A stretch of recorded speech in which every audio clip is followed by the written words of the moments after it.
Alright, welcome back to Gun Bunny Customs.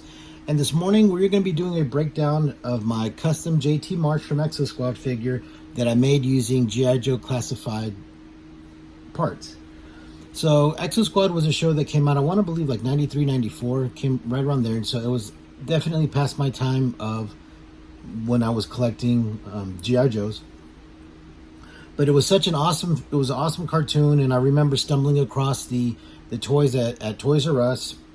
They came in a real nice box that had a flap that opened up, and then you could see the E-frame and the figure and his accessories. And I instantly fell in love with that line. I thought it was a great idea. I thought it was a great concept, and I thought the toys were amazing. So I ended up collecting them pretty much until the run, ran out, and then they started just kind of throwing in old Robotech toys to kind of finish off the line. But I got like the Jump Troops. I didn't get the ones where they kind of ended up looking like animals and stuff like that. And as it gets toward the end of the line, they kind of jump the shark more. But it was definitely a great toy line, and I still have the vast majority of my childhood collection. And so I wanted to recreate that in a 6-inch scale. Okay, so this is him. This is JT Marsh, who was the leader of Exosquad and Exosquad, and he was definitely, I guess, a lot of fan favorites. He's sort of, I guess, the Duke of Exosquad. And so I wanted to recreate him, obviously in the 6-inch scale. I want to do an E-frame in the 6-inch scale, but I also wanted to make sure that it looked semi-updated, but still had a lot of the same features that the original design and toy had. So the first thing that I needed to do was I needed to figure out what body I was going to use.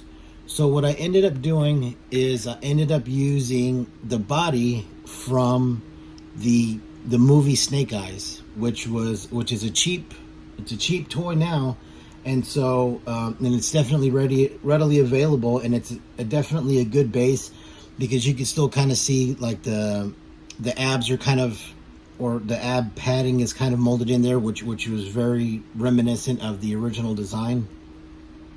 It's got like a chest protector portion of it, and so it worked really well as far as the body went.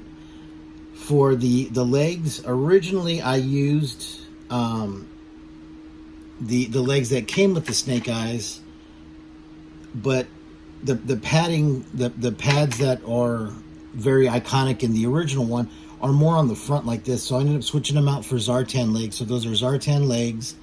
And then in order to recreate the boots that sort of had like a shin guard, I ended up using Flint's boots. So it's Flint's boots, Zartan's legs, and then the diaper and the torso are the movie series Snake Eyes. I forget what number it is, but I'll be posting thumbnail pics of everything. Then when it came to doing using the hands, I had a set of Cobra Trooper lower arms, so that's what I used in order to create the little armor on the forearms, the padding on the forearms. For the upper portion, I used these kind of pauldrons or whatever they are from a Tiger Force tripwire that was kind of donated to me. The red strap that goes across the chest is also from the Snake Eyes movies figure, and then the head is Flint. So I ended up cutting the lines into his head, just like the original figure has.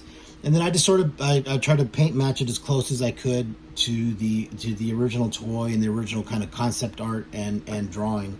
And so this is what came out. It came out pretty good. I really like it. This is more of a prototype. This was just sort of an attempt to see how it would look if it could be recreated. Because like I said, it was very popular, and it was something that I really enjoyed collecting, and wouldn't mind starting to recollect again, and definitely finish off the what's left of the collection that I have. But for paint, when for paint, what I use now mostly for my figures are for these two lines from Vallejo, which are Model Air and Game Air. Now, Model Air, the colors that you're gonna see are more of like your realistic military colors. You can have like your olive drabs and your grays and stuff like that. Whereas Game Air is more of the brighter, more vibrant colors. And the reason why I like these is because one, that they're already pre-thinned for your airbrush if you are airbrushing. But secondly, they're already pre-thinned and they work well brush painting. You don't have to add water to it. They don't come out thick and clumpy.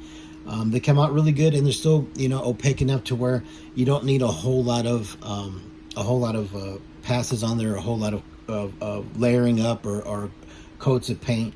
So these are pretty much the ones that I have pretty much all the way have gone to, is using whatever brand and then using their air. Same thing with like Army Painters war paints. They have the air colors, and that's pretty much, like I said, all that I've gotten on into using. So that's it. Let me know what you think. This was just sort of a quick figure breakdown. I just kind of wanted to put it out there. I definitely want to do more. The issue that I'm having now is I need to find some kind of base that'll work for the Neo Sapiens, because the Neo Sapiens were much bigger than the humans in the series, but obviously in the toys they had to kind of make them the same size to be able to make the E-frames the same size and all that kind of stuff. So I'm definitely on the lookout for some kind of base for the Neo Sapiens, and once I find that, then I will be rocking and rolling on the Neo Sapiens. I'm also going to be working on the E-frame for them, whether or not I'm going to have to completely scratch build, which I guess semi looking forward to and semi not looking forward to all that work, or if I'm able to find a base like the amp suit from what was it, Avatar, or that Dollar Store General Soldier Force mech, something like that that I can start as a base with, and then recreate the E-frames. All right, so that's going to be it for today. This is my JT Marsh. Those are the components that I use to create them, and I hope you like it. So please like and subscribe, and we'll see you next time.